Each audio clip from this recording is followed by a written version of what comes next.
Quelle est la meilleure transformation parmi ces six-là, les frères? On voit ça ensemble dans cette vidéo. Bon, dernière position, les frères, je vais mettre Meliodas mode assaut. Je vais pas vous mentir, pour moi, les transformations de Meliodas, c'est un peu des tapines, t'as capté, c'est un démon, des transformations de démons. Bon, je vous avoue que je suis pas trop friand de ça, c'est pas trop ma cam en vrai. Dans la même lignée, je vais mettre Naruto mode Baryon. Je vous avoue que moi, de base, j'aime bien les transformations à crédit, c'est un truc que je suis très friand de ça, tu vois ce que je veux dire. Mais j'avoue que le mode Baryon, je sais pas, j'ai du mal. En fait, je vois plus ça, je vais pas vous mentir, comme un big fan service et un moyen de d'écarter Naruto qu'autre chose. En vrai, je vais pas vous mentir, je suis pas trop fan. Et quatrième position, je vais mettre le Gear 5, les gars, c'est un peu pareil, je suis pas vraiment fan, je vais pas vous mentir.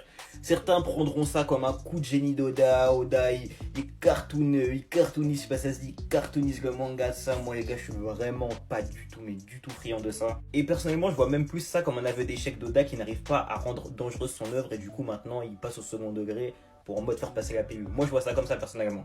Troisième position, Ultra Instinct maîtrisé. Ce que j'aime beaucoup dans la transformation, c'est que ça change du Goku et du Super Saiyan, tu vois ce que je veux dire. Tu n'es plus sur ce côté enragé et grosse puissance, tout ça, mais davantage sur de la zénitude, sur de l'entraînement, sur de la maîtrise et surtout sur, tu vois, du calme. Je sais pas si vous voyez ce que je veux dire.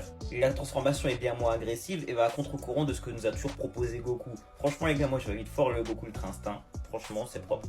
Et à partir de là, on a les deux gros mastodontes, les gars. Gon entre guillemets forme adulte et Ichigo Mugetsu, et je vous avoue que j'arrive pas trop à les dissocier.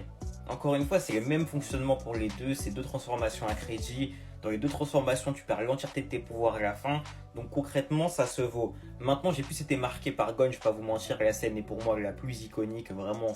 Ce moment de rage est peut-être le meilleur, tout manga animé confondu. Et de l'autre côté, je trouve quand même qu'elle a plus d'impact dans le sens où, malheureusement, on va dire, Ichigo retrouve ses pouvoirs par la suite. Du coup, forcément, cette transformation, avec le temps, je trouve, elle perd un petit peu en impact par rapport à Gon qui a vraiment perdu ses pouvoirs.